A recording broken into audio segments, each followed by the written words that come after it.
বাঁশের পুরোপুরি কাজ, দেখতে বেশ ভালো লাগছে। সামনের পোর্শনটা এই হচ্ছে ভিতরের স্ট্রাকচারটা। এই জায়গাটাতেই মায়ের যে প্রতিমাটা, উত্তর কলকাতা, আর উত্তর কলকাতা মানেই অলিতে গলিতে দুর্গাপুজো। এখন দাঁড়িয়ে রয়েছি উত্তর কলকাতাতেই। আর উত্তর কলকাতার কোন পুজো আমি দাঁড়িয়ে রয়েছি দেখাই, দুর্গোৎসব 2024।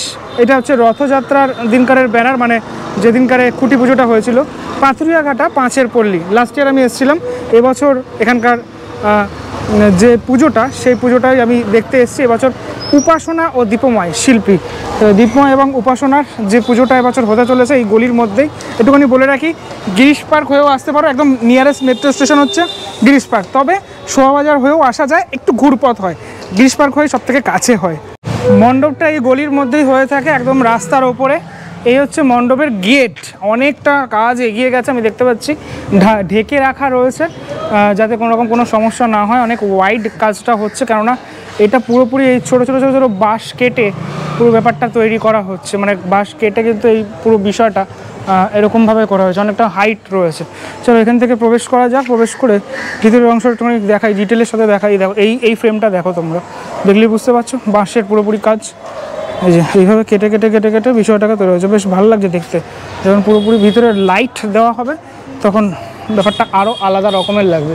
ওপরের অংশটা ঠিক এরকমটা, এটা একটা রাস্তা, হ্যাঁ যেটা বলছিলাম আমি, রাস্তার ওপরেই পুজোটা হয়। উত্তর কলকাতার ম্যাক্সিমাম পুজোই এরকম, পুরোপুরি বাঁশের কাজ, একদম ইকো ফ্রেন্ডলি কাজ দেখা যাচ্ছে।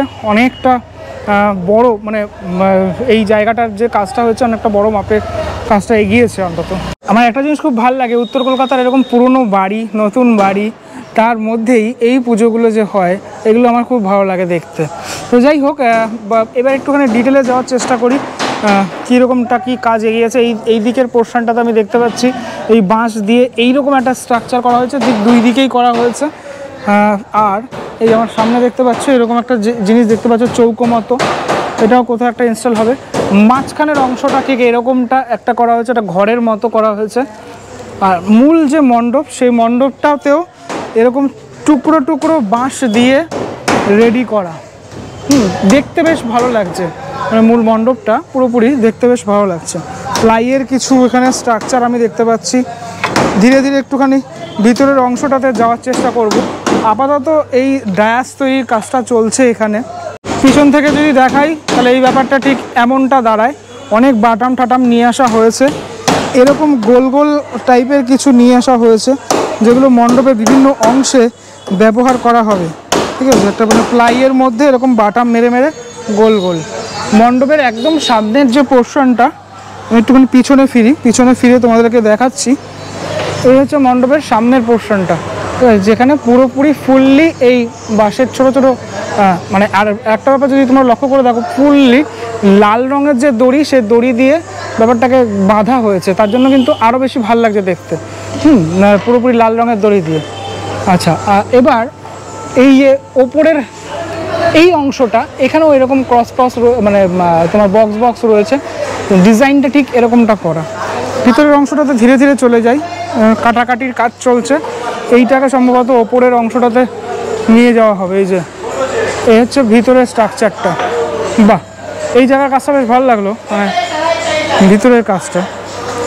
বাইরে যেরকমটা কাজ এগিয়েছে সেরকম ভিতরের কাজটাও এগাচ্ছে ধীরে ধীরে। প্লাইয়ের যে স্ট্রাকচারাল পার্টটুকু, এই যে দেখো ওঠানো হচ্ছে। যারা এখানে শিল্পীরা রয়েছেন তারা সবাই ওঠাচ্ছেন। এগুলো সত্যি খুব কষ্টকর ব্যাপার, কেননা সেটা ওই দেখো যখন বেঁধে গেল, খুব মানে সচেতনভাবে ব্যাপারটাকে করতে হয়। ওরকম কোনো টাকটুক লাগলে একদম ভেঙে যেতে পারে, এরকম একটা ব্যাপার তো রয়েছে। এটা এই জায়গাটাতেই মায়ের যে প্রতিমাটা সেটা থাকে। লাস্ট ইয়ার এখানে মানুষরা কাজ করেছিল, এসেছিলাম দেখতে, বেশ ভালো একটা কাজ হয়েছিল। এই ইয়ারেও আশা করি ভালো কাজ হচ্ছে। দেখো আমি ওঠানোর প্রসেসটা দেখাই। আমরা যখন ছোটোবেলায় মণ্ডপ তৈরি হওয়া দেখতাম, আলাদাই মজা থাকতো। এখনকার বাচ্চাদের জানি না সেই মজাটা থাকে নাকি।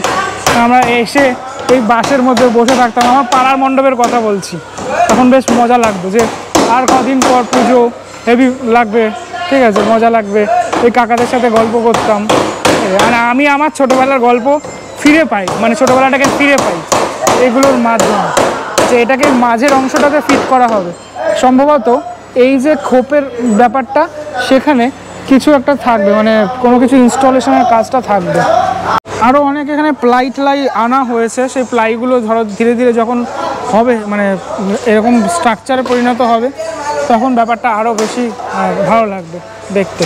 দেখো পুরো 3টে পার্টে ব্যাপারটা, হ্যাঁ, 1টা 2টো 3টে পার্টে। এই নিচ পোর্শনটা এরকমভাবে চলে আসবে, এরকম প্লাই দিয়ে কভার করা থাকবে। এই যে প্লাইগুলো কাটা হচ্ছে, এই প্লাই দিয়ে কভার করা থাকবে এখানে। এই ব্যাপারগুলো দেখে ভাল লাগছে, কারণ এখানে যখন লাইট ফেলা হবে তখন বেশ ভালো লাগবে। আর এটা অনেকটা উঁচু কিন্তু, হ্যাঁ, যদি তুমি দেখো, আমি নিচ থেকে দেখাচ্ছি, এটা বেশ উঁচু, অনেকটাই উঁচু। আর আমার যেটা মনে হচ্ছে এই লাল কালারগুলো থাকবে, এরকমই থাকবে, কারণটা বলছি আমি, তার জন্যই কিন্তু এইভাবে সাজানো হচ্ছে বিষয়টাকে। মানে দেখতে কিন্তু এটা এরকমই ন্যাচারাল থাকবে আমার মনে হচ্ছে, যেটা ঠিক আছে আমার মনে হলো, আমি জানিও না এখনও অবধি মানে বিষয়টা কি হতে চলেছে। মাতৃ প্রতিমার এখানে ছবি রয়েছে, এটা কোনো এক বছরের মাতৃ প্রতিমা, এখানে ছবিটা রেখে দেওয়া হয়েছে, পাথিরঘাটা স্পোর্টিং ক্লাব এখানে লেখা রয়েছে।